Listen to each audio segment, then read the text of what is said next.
All right, today we're going to talk about some of the biggest investments you'll ever make. And hey, I don't just mean money here. We're diving deep into those huge emotional decisions and, of course, the financial strategies that have to back them up to build the future you're really dreaming of. And it often starts with this feeling, right? That feeling of being completely at a loss. We've all been there. You're standing at a crossroads and you've got this decision in front of you that just feels, well, it feels like it carries the weight of the world. So, let's picture this. There's a guy, and he's super nervous, totally uncertain, standing in the middle of a jewelry store. It's his 5th anniversary with his girlfriend. That's a huge deal, and the pressure is really on to find the perfect gift. And honestly, he has no clue where to even start. And what's so interesting here is that this isn't just about shopping, He's looking for something that can actually speak for him. An object that says, I love you, I'm all in, and I see a future with you. That's not just a gift. That's a huge, symbolic investment. So how do you even communicate feelings that big? Well, a lot of the time, we fall back on this kind of symbolic language. So let's break down some of the classic choices he's probably mulling over, because each one tells a totally different story. Okay, first up, the pendant. Super elegant, really simple. It's designed to hang right there, close to the heart, and it can take a simple symbol, like a heart, for example, and just turn it into this powerful personal statement. Then you've got gemstones, and a stone is way more than just a pop of color, right? It can represent a birth month, maybe a favorite color.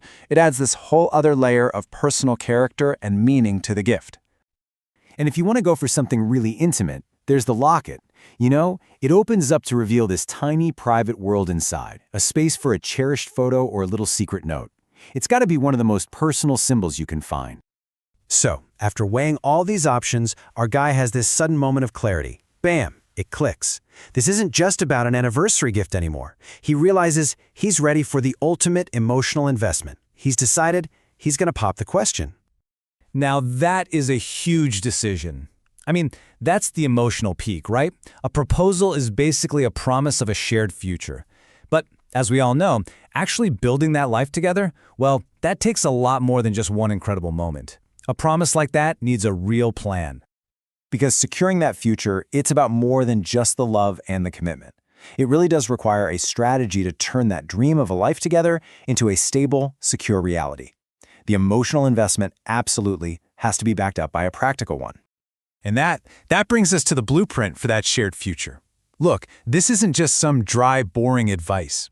This is a powerful 5-step strategy for building a life where you, together, are in control of your finances.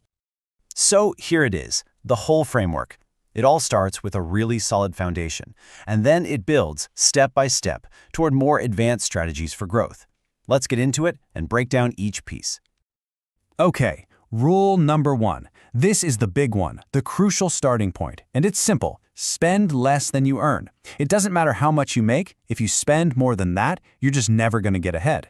This is the absolute bedrock of all financial progress. And here's what that looks like in the real world. By creating a surplus every single month, that gap between what comes in and what goes out, you're actually building the capital you need to invest in your future. That surplus, that's your power. Next up, you have to have a safety net. Why? Because life is unpredictable. It's always going to throw curveballs at you. A car repair, a leaky roof, maybe an unexpected layoff. An emergency fund is what makes sure those surprises don't turn into full-blown disasters that can derail your entire plan. Now this might just be the most powerful rule of them all, especially when you're starting out. Invest in yourself. Seriously. Before you even think about stocks or anything else, invest in your own skills. Master your craft. Take some courses. Buy better tools. At the end of the day, you are your greatest asset. All right, so once you've got that solid foundation in place, you've got a surplus, you've got your safety net, and you've been working on your skills, now it's time to shift gears. The last 2 rules are all about moving from a defensive, saving mindset to a more offensive one that's focused on real growth. So rule 4 is about actively earning more. That means leveraging those skills we just talked about to directly boost your income. But rule 5, that's the next level. That's about creating passive income. This is where you start investing that surplus so your money starts working for you, building wealth even when you're not actively working. And this really brings us full circle. We started with that feeling of being completely at a loss, and now we're here, understanding that there's a real, clear strategy for success. It doesn't matter if we're talking about choosing the right symbol of commitment or building a financial future. That feeling of empowerment comes from having a solid plan. So, I'll leave you with this final thought. A lot of us spend time thinking about our financial portfolio, right? Our mix of stocks and bonds. But what about your life's portfolio? How are you balancing those crucial emotional investments with the practical, strategic ones you need to make your future truly, deeply secure?